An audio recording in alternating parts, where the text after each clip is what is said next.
Hey everyone, welcome back to another video. Now, today it's Thursday, I'm halfway through this big block of training leading up to Mallorca, and I'm not gonna lie, I'm pretty tired. I think I pressed the snooze button maybe 4 times this morning, which might be a record, I'm not too sure. So yeah, the body's tired, but I'm very much enjoying building up my fitness, seeing it get to places where it's never been before, especially the bike fitness, which is something we're going to talk about in this video.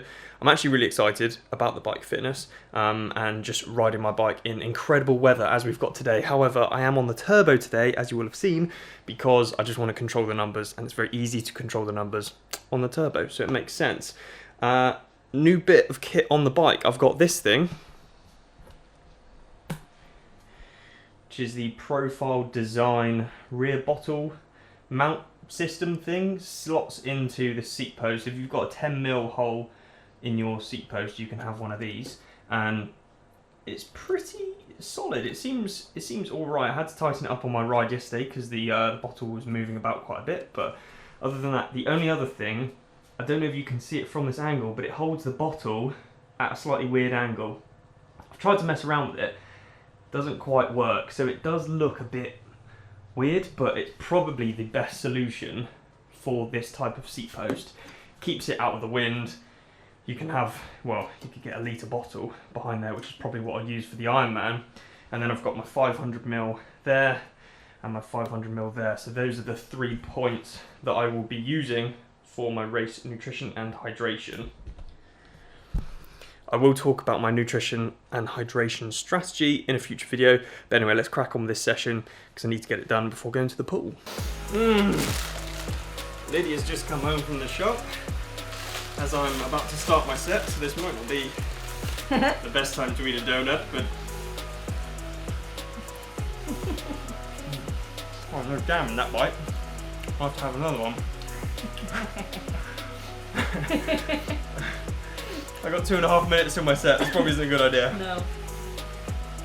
Just don't get jam on the floor. There she is.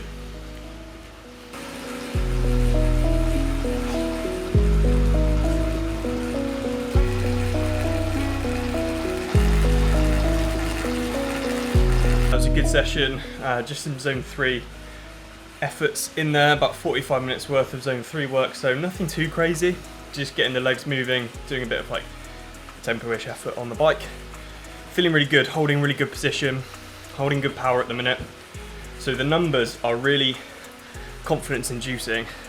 I'm just hoping that I can make the next few weeks really kind of spotless, really good, and just get to race day feeling great and being able to, I don't know, show that this effort and this work is actually going to represent in a good result on race day, but we will see. How nice are these new shoes as well? New city shoes, nice and fresh for race season. Yeah, super comfortable. So go and check out Saddleback, where I got them from, in the links in the description below. So that was a really good bike session, and I'm starting to really feel good on the bike, which is great because we are actually coming up to race season now. It is 13 days until 70.3 Mallorca, which I'm very much excited for. A little bit nervous, but I think a little bit of nerves are good. Let me know in the comment section below if you are doing Mallorca, because it would be great to catch up with as many of you as possible. But anyway, I thought I would talk a little bit more about my biking at the minute, because I'm doing some of the biggest kind of, not bike sessions, but overall bike volume that I've ever done in my life. And if I show you a screenshot of my Strava, we'll particularly talk about this week. This week of riding, I got 17 hours and 49 minutes worth of riding on my bike, and that equated to 515.81 kilometers, which is definitely the biggest bike week that I've ever done.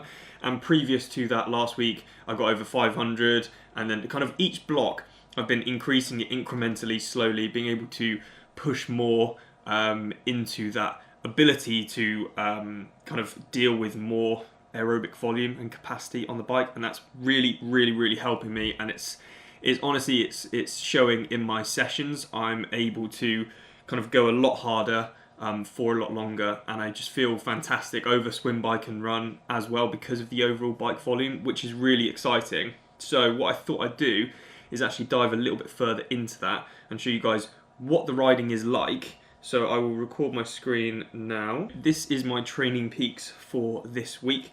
And as you can see, if we look at the overall volume, I got 28 hours and 50 minutes done, and specifically we're going to be talking about the bike volume in this video. It's close to 18 hours of riding, and as I said, yeah, over 515k. If we look here, we've got 3 specific sessions, and I just thought I'd show you how it's kind of planned out, and you guys can maybe take some inspiration from this and use this to plan your own week, basically. So I've got an FTP Zone 5 workout, that's kind of like nice high intensity. I've got a Zone 3 session, which is just working on that kind of like tempo type effort. And then I've also got sweet spot intervals, which again is a bit more of like a tempo type effort, like a kind of threshold type effort. Everything else here is just base. It's just base volume, and it's just working on that aerobic capacity, developing that.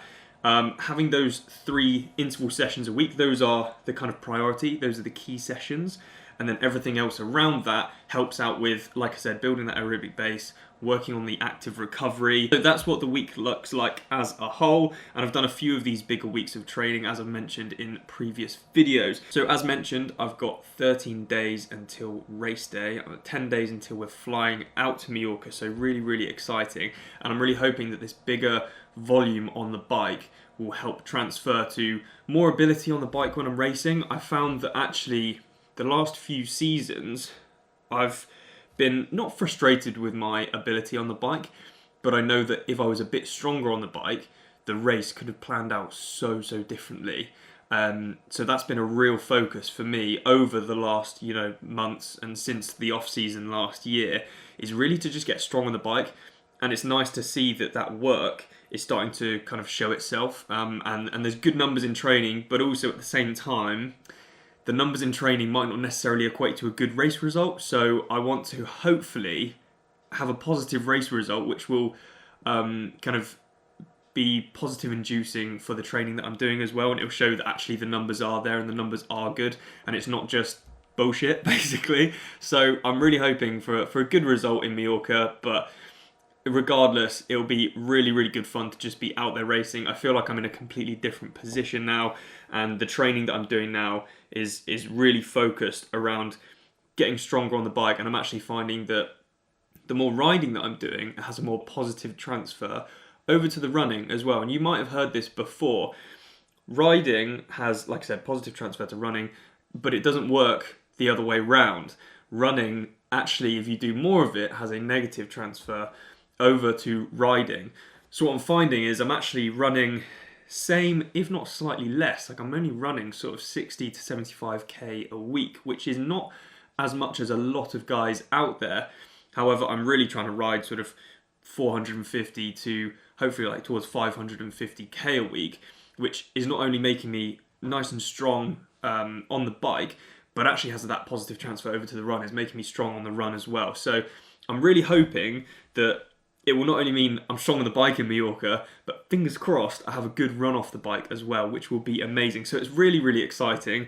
I know a lot of good people going who are going to be in the pro field, so it should be an exciting race, and I'm just really looking forward to it. What I'm doing now is recovering a little bit the next few days, maybe 2 or 3 days, kind of really relaxed. Today's complete rest day, and then it's kind of ramping it back up and kind of focusing on that taper and that sharpening for Mallorca. I will be doing a full kind of pre-race series almost, if I can get videos out, and that'll be really exciting to show you guys kind of behind the scenes what I'm doing now for a taper, because I've got a slightly different approach to my taper now, and I'm fingers crossed it goes well. I'm not actually too sure. Everyone is so different, and obviously you've got to find what works best for you. In the past, I've gone into races where I've felt a little bit too lethargic, and I've almost recovered a bit too much, whereas now I'm going to hopefully do a little bit more before the race day and just feel like I'm ready to go, and I've revved that engine enough so I'm not feeling kind of sleepy, kind of lazy, kind of lethargic, like I said. So that is the plan. I'm going to show you guys exactly what I'm doing, and it's just going to be so exciting. You know, in less than 2 weeks, I would have raced my first race of the season in the pro field, and I'm just really looking forward to it. I hope all of you guys are looking forward to getting your race seasons underway. And like I said, any of you who are racing Mallorca, hit me up in the comment section below. It'd be good to catch up with as many of you as possible. And I will see you guys in the next video.